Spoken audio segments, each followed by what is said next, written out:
आता मी तुम्हाला ना प्राण्यांचे आवाज काढून दाखवणार आहे. पाळीव प्राण्यांचे. मांजर कशी करते आणि कुत्रा कसा उठतो.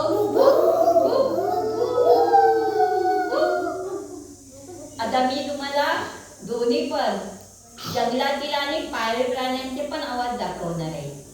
कोकिळा कशी गाते, एक मिनिट, पक्ष्यांचा पण आवाज दाखवणार आहे. पक्ष्यांचा पण आवाज दाखव. कोकिळा कशी गाते, प्रत्येक मुलाने आवाज करा. आलं का लक्षात सर्वांच्या? वाघ कसा करतो,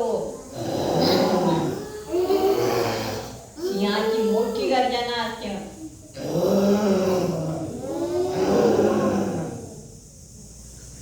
माकड कसा करतो, त्या झाडावर त्या झाडावर. बेडूक कसा करतो, बेडूक कसा करतो, तुम्ही करा. बेडूक कुठे राहतो, पाण्यामध्ये, आणि बाहेर पण राहतो.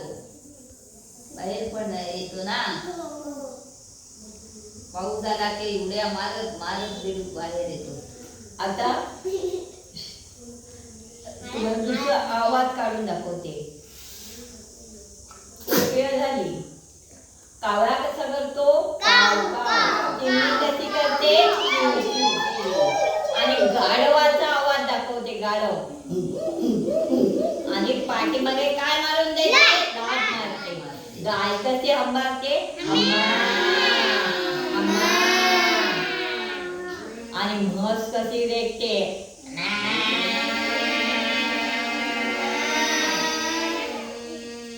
घोडा धावत टक टक टक टक लगाम घेतला.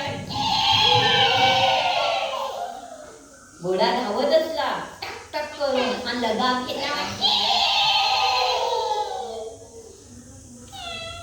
जसं कोकिळ झाली, पशु बाकी बदक. बदक कसं करतं,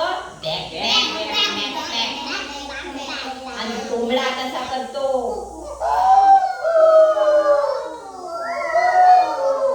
आणि कोंबडी कशी करते,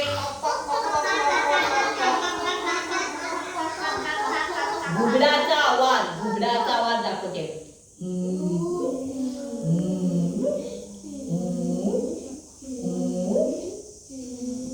आणि कबूतर कसं करतं, गटरगु गटरगु गटरगु. कावळ्याचा झाला ना आवाज. माकड कसे करतात, ह्या झाडावरून त्या झाडावर, त्या झाडावर उड्या मारतात.